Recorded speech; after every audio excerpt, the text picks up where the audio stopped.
Coloque a mão no coração, feche os seus olhos.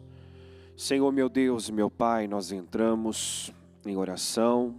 Aliás, estamos nesse projeto Casa Firme em oração desde as 7 horas, intercedendo, Senhor, pela igreja, pelo povo, por cada pessoa representada aqui, meu Deus, pelos seus pedidos, nomes em nossos cadernos de oração, fotografias. E eu oro, meu Pai, para que o Senhor visite cada um, todo o nosso povo, em todo lugar. Que cada pessoa, meu Pai, que se une a nós nesse propósito de oração, de clamor, de intercessão, possa receber do Senhor aquilo que busca. Até porque o Senhor diz que aquele que vem ao Senhor, de maneira alguma o Senhor lança fora. Aquele que te invoca, o Senhor diz que perto está daqueles que o invocam.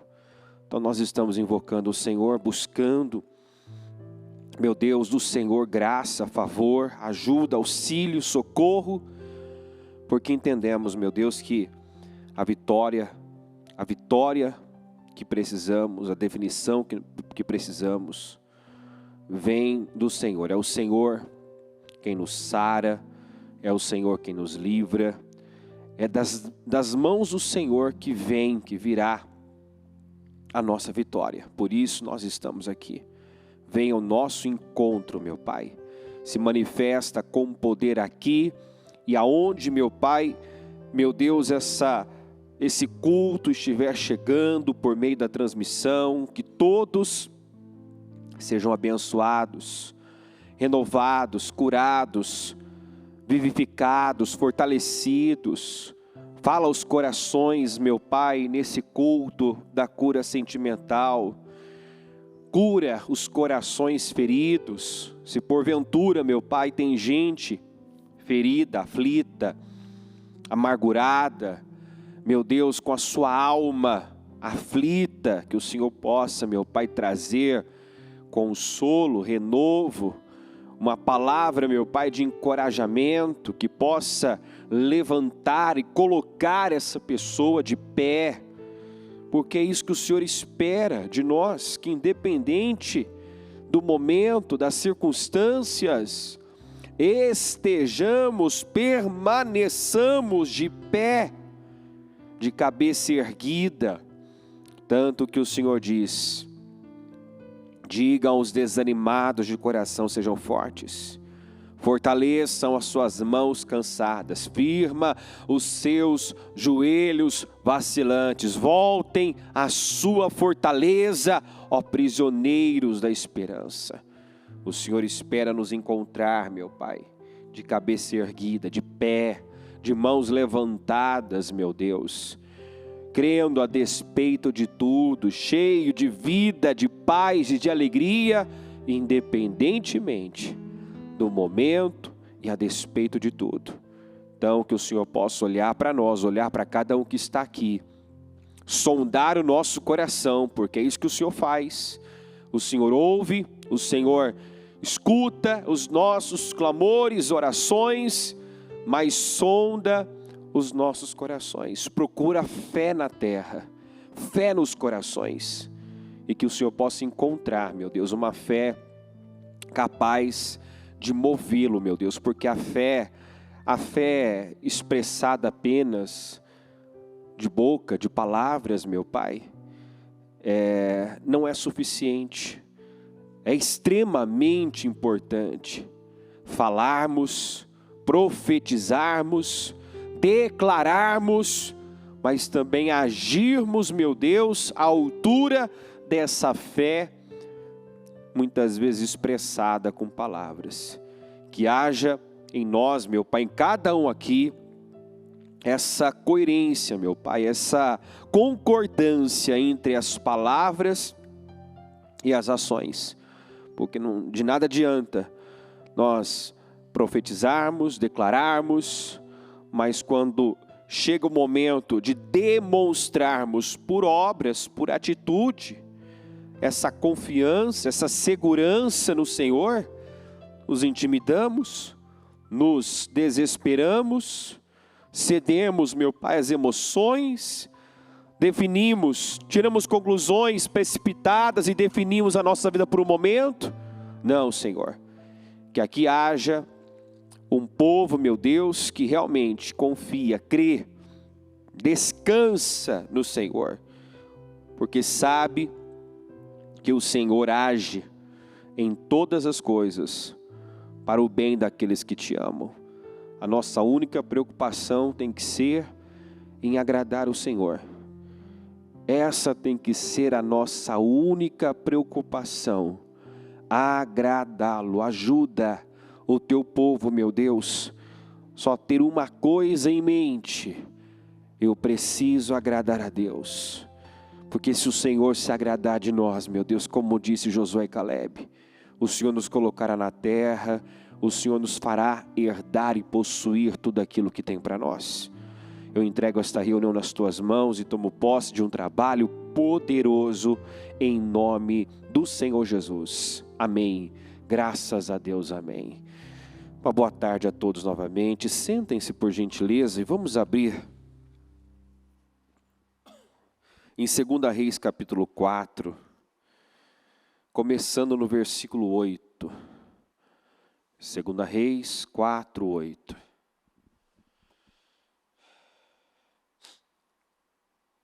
Certo dia, Eliseu foi a Sunem, onde uma mulher rica insistiu que ele fosse tomar uma refeição em sua casa.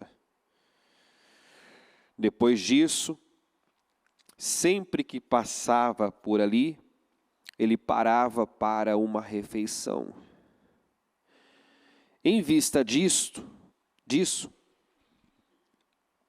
ela disse ao marido: sei que esse homem que sempre vem aqui é um santo homem de Deus. Sei que esse homem que sempre vem aqui é um santo homem de Deus. E esse saber dela, sem dúvida alguma, foi a conclusão do que ela viu, do que ela presenciou, da atitude, do comportamento, da postura que esse homem de Deus tinha. E também do seu discernimento, porque nós vamos ver que essa era uma característica dos homens, das pessoas da tribo de Issacar. O discernimento. E discernimento nada mais é do que essa capacidade de você se antecipar, de você enxergar o que ninguém está enxergando. Se nós viermos aqui para 1 Crônicas 12,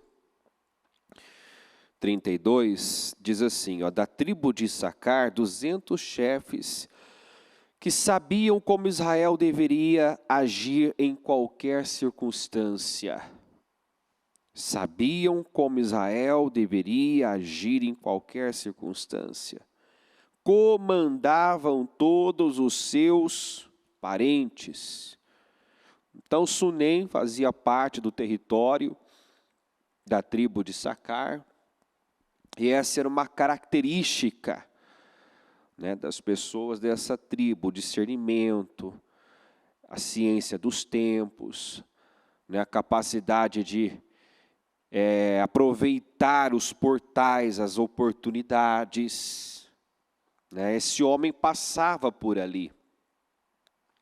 E esta mulher discerniu que ele era um homem de Deus e entendeu que ele estar ali, passar por ali, era uma oportunidade que ela estava tendo, de plantar uma boa semente. E ela plantou essa boa semente. Ela plantou na vida, no ministério desse homem de Deus.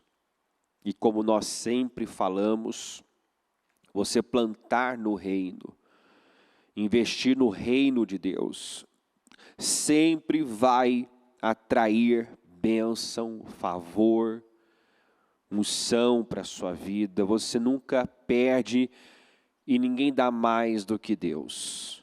Não perca uma oportunidade de semear, de ser generoso, né? Busque esse discernimento para enxergar quando um portal é aberto, quando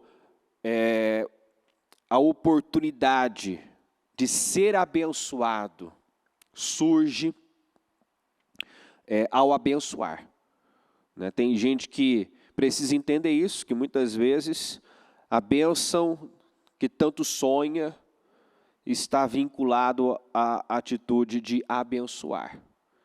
Primeiro você faz, primeiro você abençoa, então aquilo que você deseja, você recebe. Então ela enxergou essa oportunidade, ela entendeu, ela discerniu que esse homem não era um homem comum, e partiu dela, né? Ela tinha esse discernimento. Né? Ela disse ao marido: sei que esse homem que sempre vem aqui é um santo homem de Deus. Vamos construir lá em cima um quartinho de tijolos e colocar nele uma cama, uma mesa, uma cadeira e uma lamparina para ele. Assim, sempre que nos visitar, ele poderá ocupá-lo. Então, o objetivo dela, né, foi favorecer o homem de Deus, foi cuidar, né, desse homem, dar alívio a esse homem. E aí nós temos que lembrar o que a palavra diz a respeito disso. O generoso prospera, quem dá alívio aos outros recebe alívio. Dá e ser-vos-á dado. Essa mulher não perdeu a oportunidade, teve uma boa atitude. Vamos ver que o que ela fez sem nenhuma pretensão, sabe, nenhum motivo, nenhuma ambição egoísta, sabe, vou fazer isso para receber aquilo, não. Ela quis abençoar, quis transbordar, e a gente vê que quando uma pessoa, ela tem essa disposição para dar, se doar, ela sempre recebe mais, né? Ela é recompensada, ainda que ela não queira, ainda que ela não espere, e de uma forma muitas vezes surpreendente.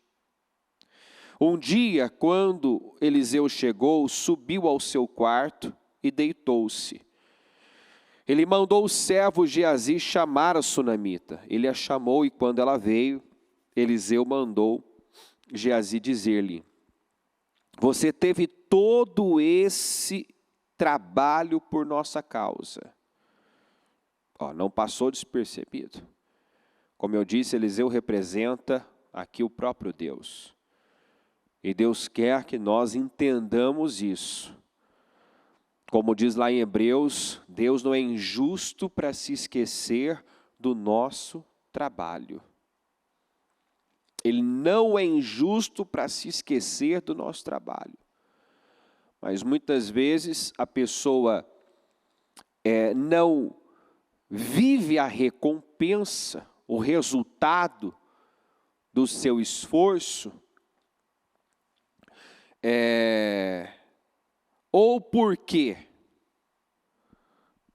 não há por trás, né, o motivo certo, a intenção certa. Então nós temos que entender isso. Deus só recebe o que nós fazemos, se o que nós fazemos é feito com a motivação certa, com a intenção certa. Não diz lá a palavra? Deus ama ao que dá, mas ao que dá com alegria. Então não é só dar, não é só fazer. O certo. Não é só dar, é dar com alegria, é fazer o certo da forma certa. Então muitos não têm uma recompensa porque não apura as suas intenções, as suas motivações. Porque se a Bíblia diz que Deus não é injusto para se esquecer do nosso trabalho, está aí, Hebreus 6:10. Deus não é injusto, Ele não se esquecerá do trabalho e do amor que demonstraram por Ele, pois ajudaram os santos e continuam a ajudá-los. Aí eu poderia puxar já outro versículo, né, que garante que você vai ter a recompensa de um copo de água que você dá a um profeta. Então, quer dizer, Deus, Ele é galardoador, Deus é recompensador, nada do que você faz para Deus, para o reino, passa despercebido. Você tem a recompensa até mesmo de um copo de água. Mas eu preciso sondar o meu coração, observar qual a intenção, qual é a motivação. Nós vamos ver claramente que o que essa mulher fez não foi com segundas intenções. Ela não fez algo para depois ter o que, né, apresentar numa cobrança. Não, você tem que fazer porque eu fiz isso, não. Ela tinha um coração generoso, ela tinha essa disposição, né, para dar, transbordar. E ainda que uma pessoa não queira, não espere, você vai ver que ela não esperava, mas a recompensa veio e veio de uma forma que ela não esperava. Ela até, né, se recusou inicialmente a crer, dadas as circunstâncias, as impossibilidades. Ela teve dificuldade para receber a recompensa, porque o que veio como recompensa contrariava as possibilidades. Mas a recompensa veio. E eu quero destacar aqui a postura do homem de Deus, que representa o próprio Deus. Ele fez questão de retribuir. Ele mandou o servo Geazi chamar a sunamita e perguntar, questionar, né? O que eu posso? Você teve todo esse trabalho por nossa causa. O que podemos fazer por você? Né? Como sinal de gratidão. O que podemos fazer por você? Quer que eu interceda por você ao rei ou ao comandante do exército? Quer dizer, como eu posso retribuir esse esforço, esse empenho, essa dedicação? Como eu posso? Então, a gente vê que isso faz parte do caráter de Deus. Deus é galardoador, Deus é recompensador, Deus tem prazer de abençoar. Deus recompensa, né? E isso também é característico de quem anda com Deus, teme a Deus, tem o caráter de Deus. Gratidão é algo presente na vida de quem realmente anda com Deus. Ele é grato, ele reconhece, ele retribui. Então ele quis saber. Ela respondeu, estou bem entre a minha própria gente. Como quem diz, fique em paz, tudo que eu fiz, né, eu fiz por amor, não para ser amada, não para receber algo em troca.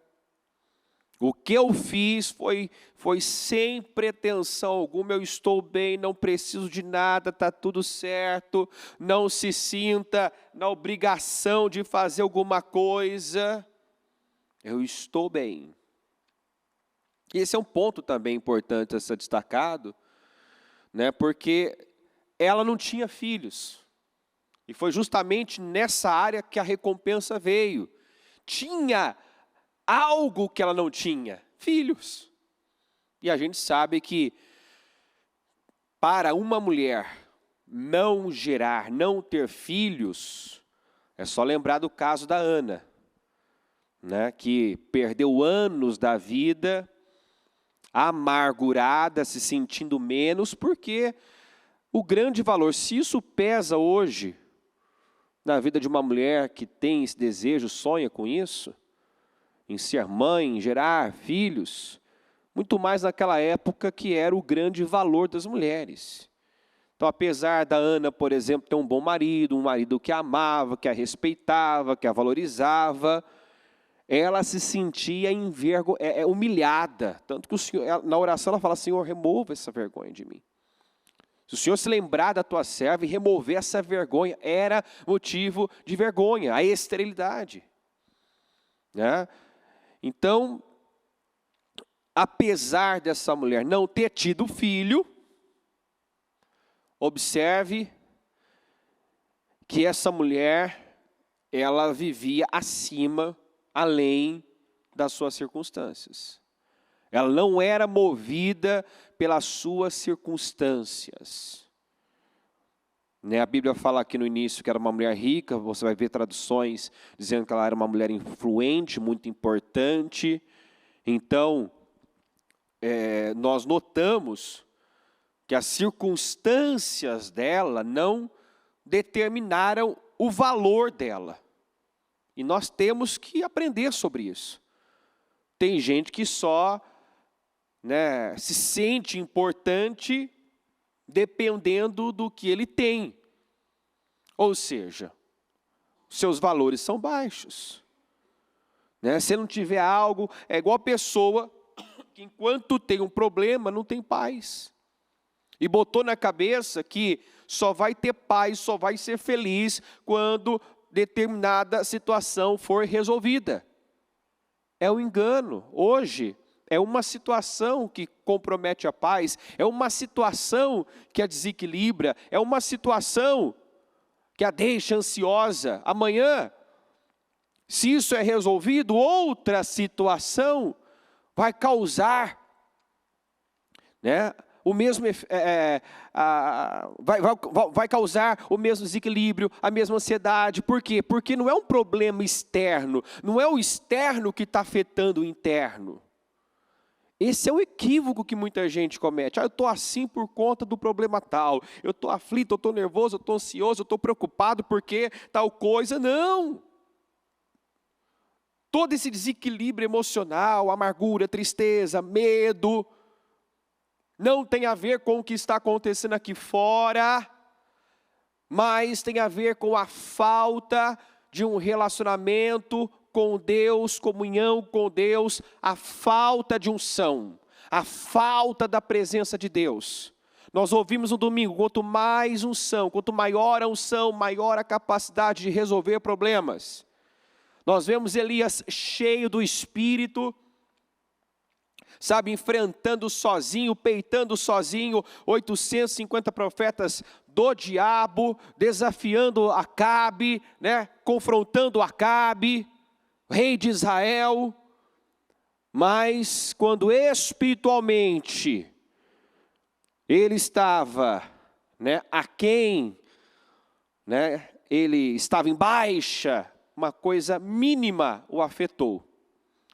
Algo de proporção muito inferior ao que ele já tinha enfrentado, foi suficiente para desequilibrá-lo, para desanimá-lo, para levá-lo a pensar e desejar e pedir a morte. Então, não é o que acontece fora, mas muitas vezes o que não está acontecendo dentro. Se eu vou para Coríntios, a Bíblia diz, por isso não desanimamos.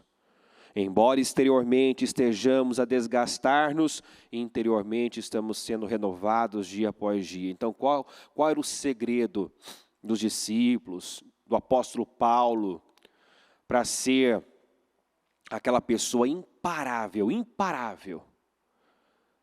Um homem que sofreu naufrágios, açoites, perseguições, prisões, viveu tantas coisas, e você não encontra esse homem em momento algum, pensando em parar, pensando em desistir, olhando para trás, abatido. Não, você vai para Filipenses e está lá, preso na época, mas escrevendo, alegrem-se. Quando ele disse isso, alegrem-se, novamente direi, alegrem-se, seja a amabilidade de vocês conhecida por todos. Está pensando que ele estava numa ilha paradisíaca? Está pensando que ele estava vivendo, né, aqui fora um tempo de paz, de bonança, de tranquilidade? Ele estava preso. Ele estava preso e escrevendo cartas e dizendo: alegrem-se. Novamente direi, alegrem-se. Seja a amabilidade de vocês conhecida por todos. Quer dizer, ninguém tem que conhecer, né, o seu lado negativo. Ninguém tem que lidar com a sua amargura, a sua chateação, a sua melancolia, né? Não diz lá, seja o seu vitimismo, a sua autopiedade, a sua chateação, a sua reclamação, o seu negativismo conhecido por todos. Não, seja a sua amabilidade conhecida por todos. Quer dizer, mostre às pessoas, digamos, né, o seu melhor lado, a sua melhor versão. Porque você, né, você tem a versão guiado pelo Espírito, dirigido pelo Espírito, e você tem a versão guiado, dirigido pela alma, pelos sentimentos. Todas as vezes que a alma que é governo estiver governando, dominando, ou seja, pensamentos, sentimentos, desejos, vontades estão controlando a sua vida, você vai fazer as piores escolhas. Você vai revelar o seu pior lado. Mas quando o Espírito rege, o Espírito domina, as pessoas vão enxergar o que em você? Força, equilíbrio, maturidade, resiliência, foco. Quando a alma governa, é instabilidade, é desânimo, é falta de foco, é preguiça, é covardia. Quando o Espírito governa, é força, é foco, é coragem. Então, nós precisamos aprender sobre isso, porque esse é o ano da unção de governo. E a Sunamita é um grande exemplo de alguém que exerceu esse espírito de equilíbrio, de autocontrole, de domínio próprio, que Deus já nos deu. Essa mulher, primeiro, uma frustração, eu digo entre aspas, não a levou a viver como Ana viveu por anos. Por anos, Ana não fazia outra coisa a não ser chorar, se vitimizar, lamentar. Tanto que o marido já estava de saco cheio com aquele comportamento dela, não suportando mais. Por quê? Porque ela não tinha o que a Sunamita também não tinha. Mas olha só, enquanto a Ana começou a ser um peso, começou a pesar a vida do marido, observe que a Sunamita, ela tirava o peso, ela dividia o peso, ela aliviava. Enquanto a Ana, amargurada, tornou-se um peso, você vai ver aqui, ó, que esse homem tinha total confiança na sua mulher. Esse homem tinha segurança nessa mulher. O marido da Sunamita tinha segurança, ela descansava, aliviava, tirava o peso. Então, o que poderia ser uma frustração, um motivo para se amargar, não. O que ela respondeu? Estou bem entre a minha própria gente. Quer dizer, ela tinha um problema, mas o problema não tinha ela. Está entendendo isso ou não? Ela tinha um problema. Ela tinha uma frustração, um sonho não realizado, um desejo não realizado. Mas isso não a tornou uma mulher amarga, que pesava o seu marido, a sua família, a exemplo de Ana. Então observe que ela já governava sobre a situação, sobre, digamos, né, uma frustração. Nós não encontramos essa mulher melancólica, chateada, depressiva. Estou bem entre a minha própria gente. Mais tarde, Eliseu perguntou a Geazi: o que se pode fazer por ela? Ele respondeu: bem, ela não tem filhos, e seu marido é idoso. Então Eliseu mandou chamá-la de novo. Geazi a chamou, ela veio até a porta, e ele disse: por volta desta época, no ano que vem, você estará com um filho nos braços. Ela contestou,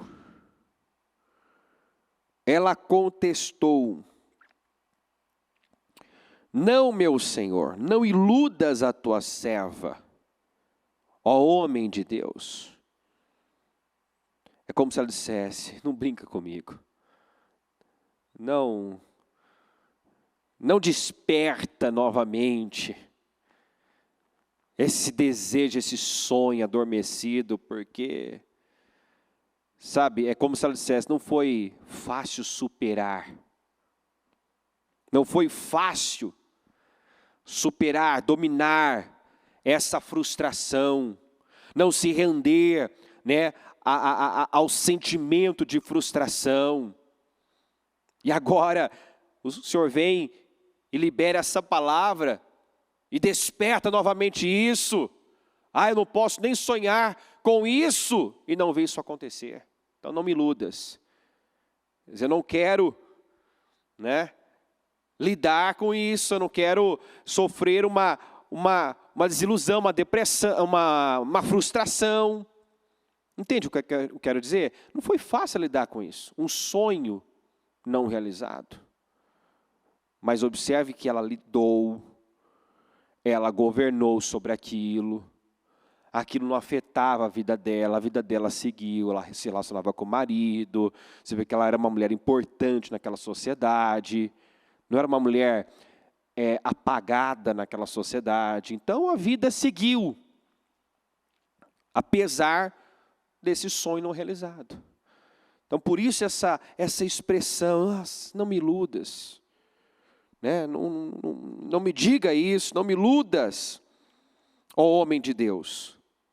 Mais uma palavra, quando é liberada, não volta vazia, prospera. A palavra, né, é viva, é eficaz. Uma palavra liberada, ela se cumpre, ela atinge o seu propósito. Como Eliseu lhe dissera, a mulher engravidou e no ano seguinte, por volta daquela mesma época, deu à luz um filho. Então, isso tudo aqui foi reflexo, foi resultado da semeadura que ela fez, do plantio que ela fez no homem de Deus, que foi resultado, né, do discernimento. Ela viu aquele homem passando, talvez passou despercebido por muita gente, muitos não discerniram que ali estava um homem de Deus, não era um homem comum, sabe? E a gente precisa buscar esse discernimento para reconhecer as oportunidades. Quantos que estiveram face a face com Jesus e não reconheceram que Ele era o Messias, o Salvador? Quantos que esperavam ansiosamente o Messias e quando Ele chegou, quando o Rei dos Reis, Senhor dos Senhores, o Filho de Deus, o Salvador chegou, mas chegou num embrulho feio, né? Veio de forma simples, nasceu numa manjedoura, no estábulo. Espera aí. Como disse Natanael, né? De Nazaré, pode vir alguma coisa boa de Nazaré? Então eles esperavam de um jeito e veio de outro.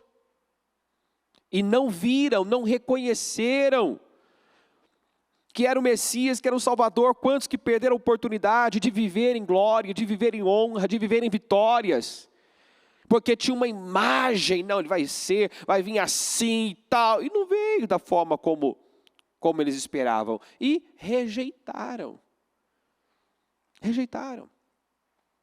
Então peça a Deus essa sensibilidade, esse discernimento. Senhor, eu não quero perder oportunidades. Eu quero esse dom da ciência dos tempos. Eu quero discernir, né, o momento certo, a maneira certa de agir em cada momento. Eu quero reconhecer os portais que são abertos para eu agir a minha fé, para eu dar passos de fé, para eu ser generoso, para eu plantar uma boa semente, para eu abençoar e ser abençoado.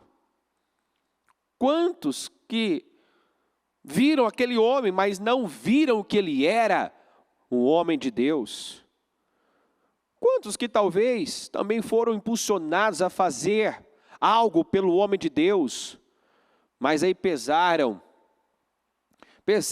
custo, pesaram, né, muitas coisas, porque tem gente que perde a oportunidade assim. Tem gente que daqui a pouco vai se abrir um grande portal dentro do Ministério Mudança de Vida. 52 dias. Quem já participou desse propósito? É um grande portal, uma grande oportunidade de viver restaurações. Mas eu te pergunto, 52 dias na igreja, todos os dias orando, buscando, realizando os jejuns, é fácil, gente? É fácil? Não tem gente que perde um portal desse porque pesa o custo? Não tem gente que deixa passar uma oportunidade como essa porque fica fazendo as contas, pesando o custo? Ah, vai dar muito trabalho, é muito tempo. Ou seja, ela precisa de algo que só Deus pode fazer. Só Deus pode dar. Ela precisa do sobrenatural, mas muitas vezes nem o que é natural, possível, o que está acessível ao alcance dela, mesmo que demande esforço, entrega, ela está disposta a fazer? Ela está disposta a fazer? Tem gente que precisa sim agarrar com todas as forças os 52 dias. Mas não poucas pessoas pesam o trabalho, o custo, o investimento. Mas olha aqui a expressão do homem de Deus: você teve todo esse trabalho por nossa causa. Ou seja, não passou despercebido. Hebreus, que eu li para você, Deus não é injusto para se esquecer do nosso trabalho. Não passa despercebido. O que acontece é que às vezes a recompensa não chega, não acontece no tempo, do jeito que nós esperamos. Deus nos testa. Deus vai permitir que você faça o bem, faça o certo, e não veja nenhum sinalzinho sequer de mudança, de melhora, para ver o que é que vai sair de você. Se você vai continuar fazendo o bem ou vai desanimar. Então o que eu disse? Alguns não recebem a recompensa porque os motivos que estão por trás não são sinceros, não são nobres, não são corretos. Outros não recebem a recompensa porque retrocede, porque desiste. Né? A perseverança tem que ter ação completa, eu tenho que ir até o fim. Não adianta eu lutar por um tempo, perseverar por um tempo. Se eu desisto, o que a Bíblia diz lá em Ezequiel? Que quando um justo se desvia do seu caminho justo, Deus já não se lembra mais das suas obras de justiça. Quem já leu esse texto? A pessoa passou 40 anos servindo a Deus. Uma vez eu fui fazer uma visita e alguém disse, né, que uma pessoa que por 40 anos serviu a Deus, dedicado, comprometido, mas tinha virado a cabeça, tinha abandonado, sofreu uma decepção, olhou para o homem, é sempre a mesma coisa, né, na maioria dos casos, olhou para o homem, se decepcionou, e a cabeça virou. Quando eu ouvi isso, eu falei, meu Deus, 40 anos dedicados a Deus, foi para o ralo. Porque em nome de Jesus, né, vamos crer, vamos orar, interceder, eu disse na época, para que essa pessoa faça como o filho pródigo, volte à casa do pai, reconheça a sua insanidade, a sua loucura, e volte para o lugar de onde não devia ter saído, para a presença de Deus. Mas mesmo voltando, aqueles 40 anos dedicados foi perdido. Ela jogou fora. Quando um justo se desvia do seu caminho justo, Deus não se lembra mais. Da mesma forma, quando um ímpio, um pecador se arrepende, Deus não se lembra mais dos seus pecados. Está entendendo? Vida zerada. Por isso que, gente, recomeçar é muito mais desafiador. Por isso que a Bíblia nos ensina, depois de terem feito tudo, permaneça firme, resista. Havendo feito tudo, permaneçam firmes. Não retroceda, não desista. Não pare. A minha alma não tem prazer naquele que recua, diz o Senhor. Sabe, não olhe para trás. Lembrai-vos da mulher de Ló, não olhe para trás. Deus não está lá atrás, Deus está adiante. Então, por isso que ele fala, olhe para frente. Olhe para frente.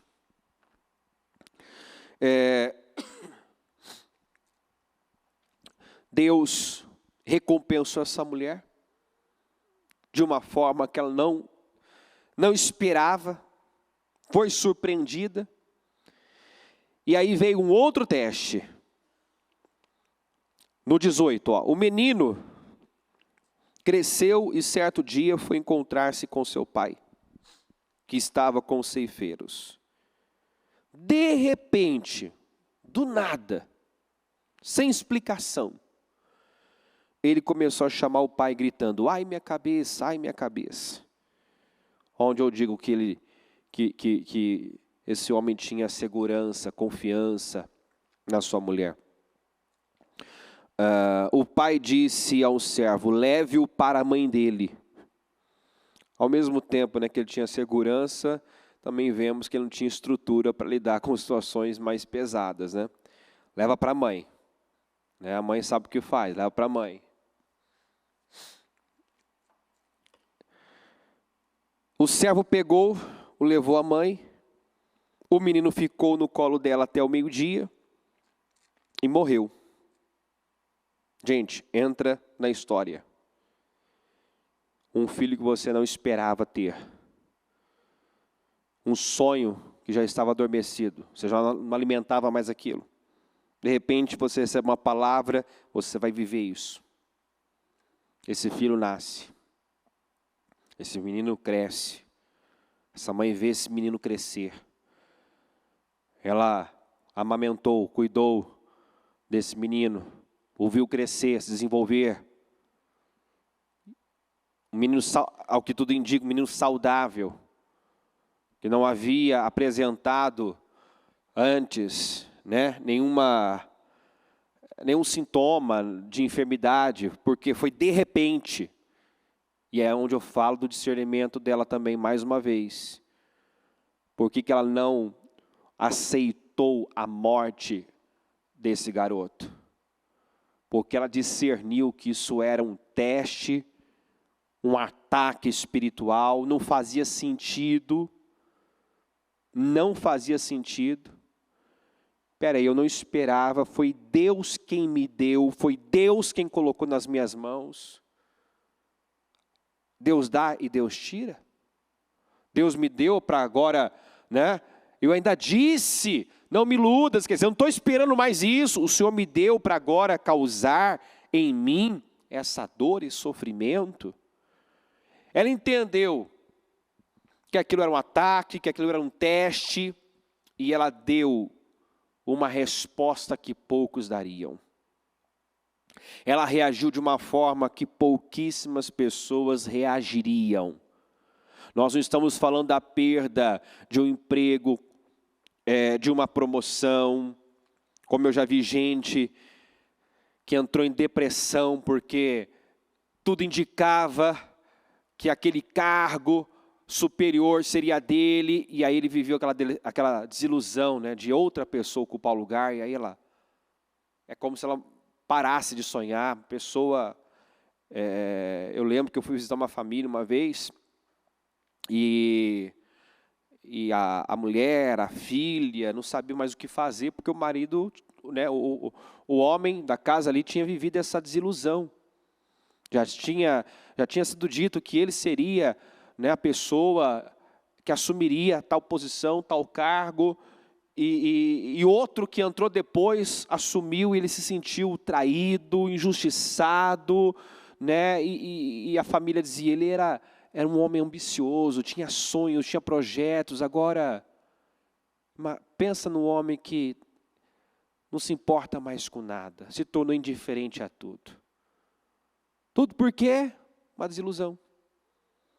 Então, a palavra de segunda-feira foi governe sobre os seus inimigos. Nossos maiores inimigos estão dentro, não estão fora. Pensamento é inimigo, sentimento é inimigo, preocupação é inimigo, frustração é inimigo. Deixa uma frustração tomar conta, uma insatisfação tomar conta do seu coração. Vai desgraçar com a sua vida, vai levá-lo a ter reações, atitudes, vai levá-lo a falar coisas que vão prejudicar a sua vida. Então governe sobre a desilusão, a injustiça, né, a traição, a tristeza. Governe, não seja governado. A Sulamita governou sobre aquela frustração. O fato de não ter tido um filho, não a tornou amarga. Não a tornou uma mulher sem vida, sem graça. Agora, ela vive esse baque. E que baque? Não tem dor pior do que um pai, o natural, o comum, são filhos enterrarem os pais. E não pais enterrarem os filhos. De repente, ela vê o filho dela, o filho dado por Deus, saudável, do nada, sem explicação, morrer. Do nada, de repente, tem uma dor de cabeça que o leva, né, à morte. Como assim? Uma dor de cabeça? Quem nunca teve uma dor de cabeça? Quem nunca teve? Eu não morri, você não morreu? Você está aqui? Então ela entendeu que aquilo se tratava de um teste ou de um ataque espiritual, e olha a reação dela. O servo pegou, levou a mãe, o menino ficou no colo dela até o meio-dia e morreu.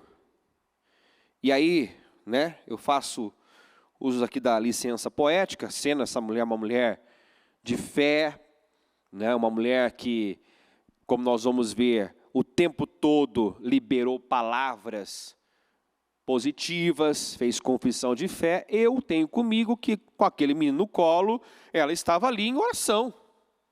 O que você faria? Com um filho gemendo, né, de dor, sem ter o que fazer de forma natural. Você, Senhor, me ajuda, Senhor, né, põe a tua mão, Senhor, cura. Eu creio que essa mulher, o tempo que ele ficou no colo, intercedeu, orou, clamou, pediu, e teve o que como resultado? A morte. A morte. Deus permitiu que o menino morresse, para ver o que ia sair dela. E como nós precisamos de mensagens, palavras, exemplos como esse. Porque às vezes a pessoa ora, luta, persevera por algo tal, e aquilo, o resultado que ela esperava não acontece, não vem. E quando ela vive essa frustração, ela se entrega às piores emoções. Mas essa mulher, olha só, no 21, o versículo 20 termina com a palavra morreu, quer dizer, perda, desgraça, dor. O que ela fez diante da perda, diante, né, de uma situação dramática, que poderia ser traumática? O que ela fez? Ela subiu ao quarto do homem de Deus. Ela subiu, ela não foi para um lugar baixo. Ela não se jogou no chão. Ela não perdeu o chão. Não entrou em pânico, em desespero. Não começou, a dar chilique ali, porque Deus. Não, ela subiu ao quarto do homem de Deus. Deitou o menino na cama, saiu, fechou a porta. Ela chamou o marido e disse: preciso de um servo e de uma jumenta para ir falar com o homem de Deus. Não disse o porquê, disse o que precisava fazer. Eu preciso ir ao homem de Deus. E disse mais: vou e volto logo. Ela não explicou o motivo, ela não abriu o porquê precisava ir, Ele perguntou: mas por que hoje? Não é lua nova nem sábado. Ela respondeu, diga comigo, não se preocupe. Olha o equilíbrio, olha o governo dessa mulher. Uma mulher que estava aflita, porque parece que não, mas ela estava. Quando ela encontra o homem de Deus, diante do homem de Deus que representava o próprio Deus, ali ela derramou o coração dela, ali ela chorou. Ali ela desabou. Mas, diante de quem não podia fazer nada por ela, inclusive o marido, ela foi forte o bastante, forte o suficiente para não deixar transparecer na sua afeição, no seu rosto, a sua aflição. Que é o que a Bíblia nos ensina. Se te mostrares frouxo no dia da angústia, tua força vai ser pequena. Digo fraco, eu sou forte. Embora exteriormente estejamos desgastados, interiormente estamos renovados. Quer dizer, eu posso estar cansado, mas não parece. Eu posso estar com meu coração arrebentado, mas se eu não falar, se eu não contar, ninguém vai saber. Será que nós temos trabalhado esse nível de governo? Buscado esse nível de controle, de governo, de equilíbrio? Ou qualquer coisa, qualquer situação que me contraria, já me deixa alterado, irritado, estressado, com medo, desanimado, qualquer frustração, qualquer decepção, eu já estou querendo chutar o balde, já estou querendo largar tudo, abrir mão de tudo. Olha o nível de governo dessa mulher, de controle emocional. O coração dela estava sangrando. Ela estava aflita, mas foi capaz de dizer para o marido: não se preocupe. Ela mandou selar a jumenta e disse ao servo: vamos rápido, só pare quando eu chamar. Assim ela partiu para encontrar-se com o homem de Deus no Monte Carmelo.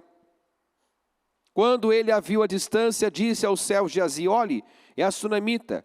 Corra ao seu encontro e pergunte a ela: está tudo bem com você? Tudo bem com o seu marido? E com o seu filho? Deus não podia deixar passar essa, Vá lá, pergunta como é que está o filho, toca na ferida. Toca na ferida. Para ver o que vai sair. Isso não foi proposital. Você vê o próprio Deus ali, usando o homem de Deus para dar essa direção. Para isso aqui ficar registrado e para nos ensinar. Para nos ensinar que é possível, mesmo em meio a momentos terríveis de dor, de sofrimento, você ter uma postura firme, uma postura, um comportamento de fé. Dar uma resposta de fé.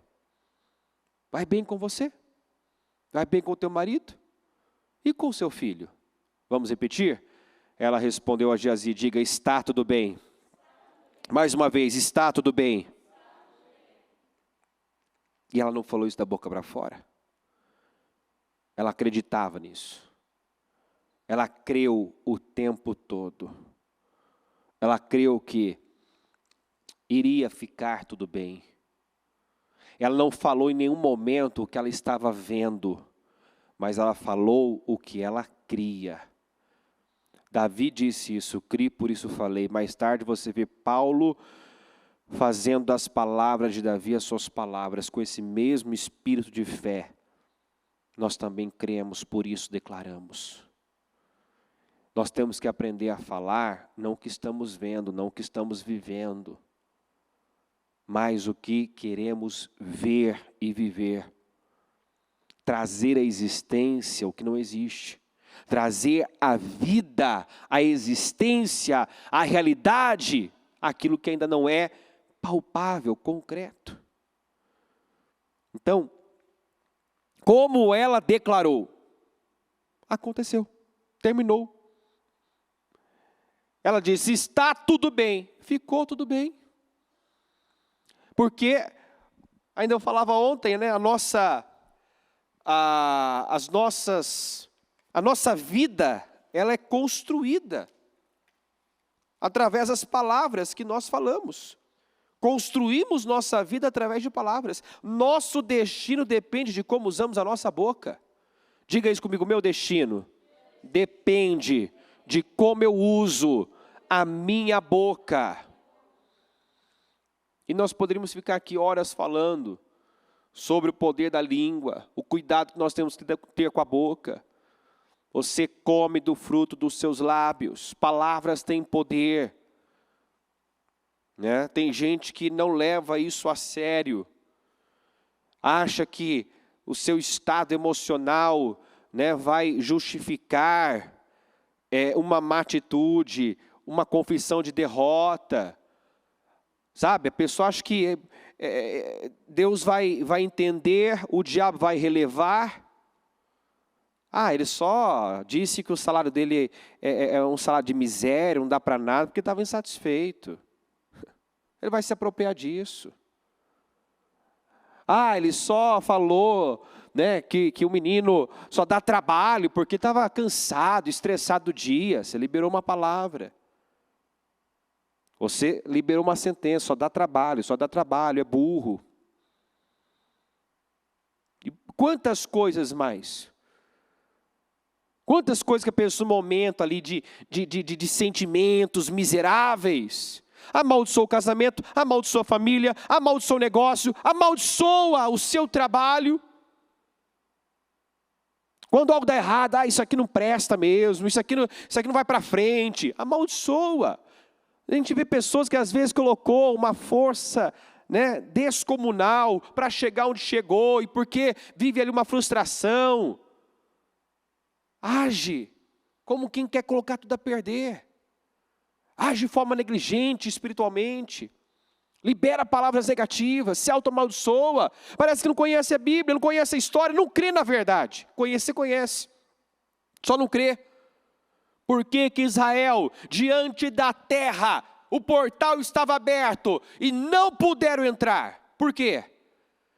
Porque um relatório negativo foi espalhado.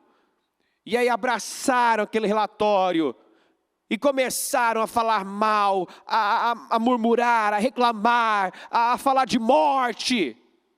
Por fim comeram do fruto dos seus lábios. O Senhor disse, eles vão ter o que eles pediram. O que saiu da boca deles é o que vai acontecer. O que saiu da boca deles. O nosso destino depende de como usamos a nossa boca. Aquele povo estava ali, diante da promessa, da herança. Havia chegado o momento de possuir, mas foram testados e não passaram no teste. E fizeram o que é fácil, o que qualquer pessoa faz, o que é comum. Quantas pessoas que querem viver uma vida extraordinária, mas são ordinários. São pessoas comuns, faz o que é natural, o que é comum. O que é comum fazer diante de uma ofensa? O que é comum fazer diante de uma dedução? Disseram que eu fiz algo, que eu falei algo que eu não fiz. O que é comum? Você se doer, você se ferir, sim ou não? Você se armar, você querer se justificar, não, peraí. Você muitas vezes querer apontar o erro da pessoa também. Não é o comum? Não é o que a maioria das pessoas fazem? Então, Mas nós não fomos chamados para sermos pessoas comuns, para termos uma atitude comum. Então muitos querem ter uma vida extraordinária, mas têm uma atitude, um comportamento ordinário, comum. Ele não está imitando Paulo e Silas, que foram açoitados em praça pública, humilhados, estavam presos, feridos, mas estavam cantando, louvando, cantando, orando e cantando hinos a Deus. Não era o que a situação pedia. Não era o que as circunstâncias pediam. Sofreram tudo aquilo injustamente. Era para estar orando e cantando hinos a Deus. O que uma pessoa natural faria nesse momento? Estaria abatida. Se não verbalizando lá dentro. Por quê? Isso não é justo. Por que Deus não me guardou? Por que Deus não me livrou? Por que Deus permitiu eu passar por isso? Estava pregando o Evangelho, pregando a palavra. E olha o que aconteceu, olha o que Deus permitiu acontecer comigo. Quantos que são afetados pelas circunstâncias, movidos pelas circunstâncias, movidos por sentimentos. E Deus quer que o seu povo governe. Governe sobre sentimentos, pensamentos, opiniões, críticas, deduções, julgamentos. Ah, falaram mal de mim. Você não vai dar conta do que falaram de você, mas do que você fala. Está entendendo? Não é o que alguém fala de você, mas o que você fala, o que sai da sua boca. É que define a sua vida. O que você faz. Deus nos chama a governar. Essa mulher governou em todos os momentos. Mostrou discernimento, mostrou equilíbrio, mostrou governo. E é o que Deus espera de nós. Se eu continuar a leitura, já não tem mais tempo, você vai ver que o que ela falou foi o que ela viu acontecer, foi o que ela viveu. E nós temos que aprender, porque isso está lá no início da Bíblia. Deus falou e viu. Deus disse, haja luz, houve luz. A terra sem forma, vazia, trevas cobriam a face do abismo, e Deus disse, haja luz, houve luz. Tudo foi sendo transformado, Deus foi dando forma a esse mundo, através da palavra, liberando a palavra, dizendo haja. Então, faça uso dessa mesma fé. Se a sunamita foi capaz de manter o equilíbrio, a sensatez, diante de uma dor tão aguda. Não tem dor pior para um pai, para uma mãe, do que a perda de um filho. E ela se manteve de pé.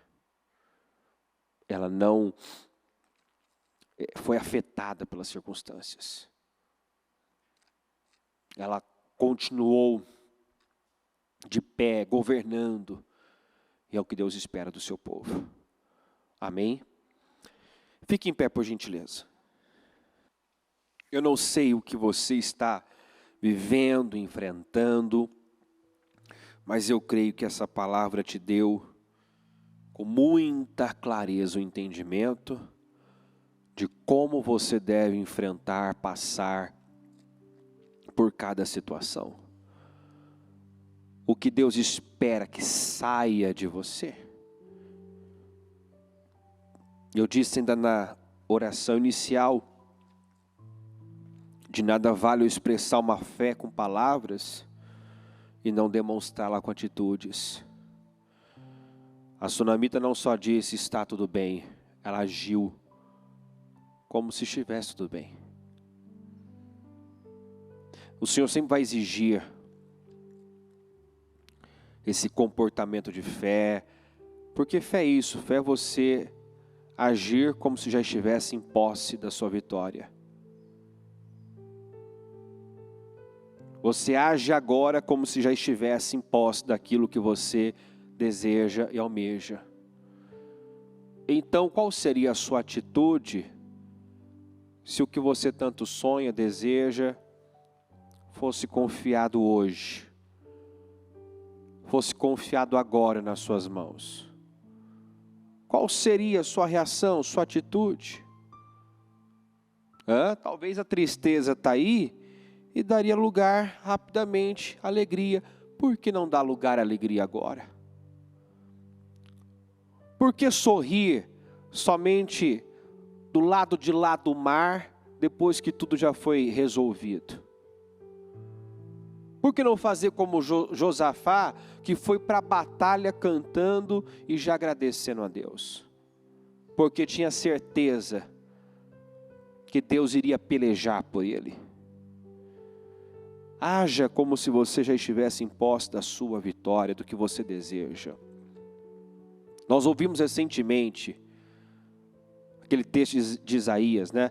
Cante, ó estéreo. Depois a senhora pode cantar. Canta no seu coração agora. Entendeu? Mostra para Deus que é assim que você está.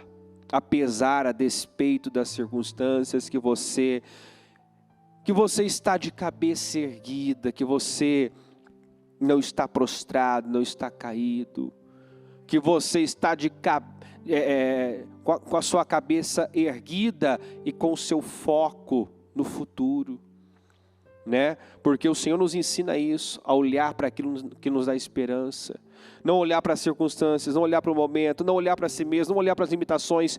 Olhe para Deus, olhe para a promessa, olhe para o céu estrelado, olhe para aquelas imagens que te dão esperança. Tenha essas imagens do que você sonha bem viva dentro de você. Feche os seus olhos por um instante e fale com Deus, e receba essa palavra, absorva ela, tome posse dela. Em nome de Jesus, declare que como tudo terminou bem, para a sunamita, tudo vai acabar bem, vai ficar tudo bem, também na sua vida, porque essa é a sua fé, porque é nisso que você acredita.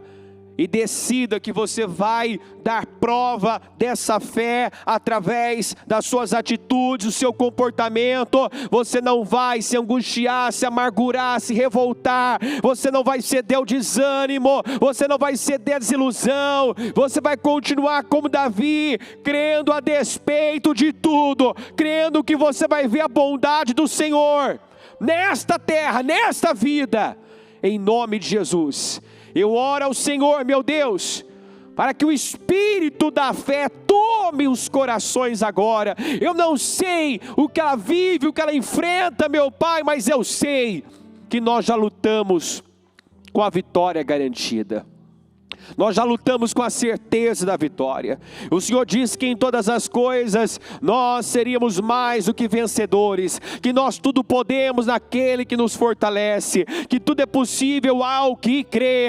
Ajuda, meu Pai, essa pessoa a crer, meu Deus, e se concentrar naquilo que realmente importa, meu Pai, que é o que o Senhor fala. É o Senhor, é a sua palavra, é isso que importa, nada mais. Não importa se alguém disse que não tem jeito, não importa que as circunstâncias estejam dizendo que acabou, que não tem saída. As circunstâncias da sunamita diziam que já tinha passado de hora também, não tinha jeito. Mas a palavra liberada se cumpriu para mostrar que a tua palavra, meu Deus, está acima, é autoridade sobre as circunstâncias. A tua palavra é autoridade sobre as circunstâncias. As declarações, a pregação que Ezequiel fez sobre o vale de ossos secos, mudou aquela realidade, trouxe vida ao que estava morto. Que ela creia nisso, meu Deus. Que ela creia e faça uso da mesma fé. Que ela saia daqui governando, que ela decida agora governar sobre todos os sentimentos miseráveis, governar sobre emoções negativas que nos puxam para baixo. O diabo nos quer prostrados, decepcionados, chateados, amargurados. O diabo nos quer, meu Deus, desiludidos, entregues. Não, o Senhor nos quer de cabeça erguida, em nossa posição, em nossa fortaleza, de mãos erguidas, firmando bem os nossos joelhos, os nossos pés. Deus ajuda essa pessoa a crer, ajuda ela a confiar, ajuda, meu Pai, ela a ter o discernimento, meu Deus, daquilo que é um teste e que resposta ela deve dar diante desse teste.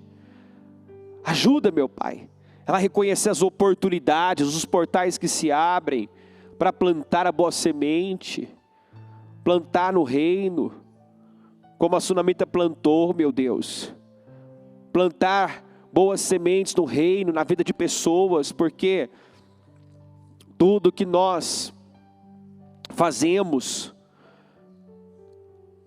com a intenção certa, nós colhemos frutos, nós somos recompensados. Essa história, essa passagem bíblica mostra, meu Pai, revela para nós esse caráter do Senhor, de um Deus galardoador, recompensador, que não é injusto para se esquecer do nosso trabalho. O Senhor recompensa, mas antes nos testa, nos experimenta, que cada um, meu Pai, decida passar nos testes, sair aprovado e receber, possuir aquilo que tanto sonha e deseja. Em nome de Jesus, eu abençoo cada um nesse momento. E eu peço, meu Pai, que o Espírito da fé tome os corações, porque onde há fé, confiança, meu Pai, há paz. Há paz, quando uma pessoa realmente confia, acredita, meu Deus, ela tem paz, e paz é poder. Paz é poder. Uma pessoa sem paz, meu Deus, uma pessoa vulnerável, uma pessoa dominada pelo mal.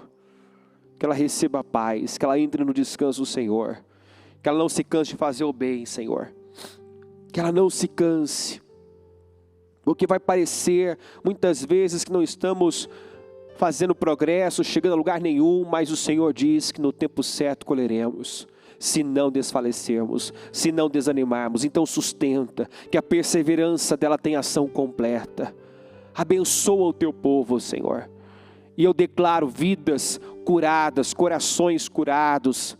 Se havia alguém aqui, meu Pai, aflito por algo que aconteceu, por uma aparente perda, meu Deus, que ela creia que no Senhor isso pode ser revertido, que a maldição pode se transformar em bênção, que, meu Pai, o Senhor traz vida ao que está morto, o Senhor recupera o que foi perdido. Nós não perdemos nunca quando confiamos no Senhor e quando damos uma resposta de fé. Se creres, verás a glória de Deus. É isso que o Senhor disse para Marta e Maria: apenas creia, porque se creres, vocês verão a glória de Deus. Todas as pessoas que creram, que acreditaram até o fim, viveram o sobrenatural, foram ricamente recompensadas. E eu creio numa recompensa completa. Obrigado, Senhor, por tudo. Obrigado por esse dia. Obrigado por essa oportunidade, obrigado por essa palavra. E obrigado, meu Deus, pelos corações que saem daqui curados, restaurados, renovados, cheios de vida, cheios de esperança. Obrigado, meu Deus, porque eu sei que sai daqui um povo com outra estrutura emocional, meu Deus, e espiritual. Um povo que está ancorado na sua palavra, que sabe quem o Senhor é. E quem sabe quem o Senhor é, quem sabe em quem tem crido, meu Pai, não tem por que temer. Muito obrigado por tudo que fez aqui hoje. Nós te amamos, Senhor. Amém, amém e amém. Graças a Deus. Amém.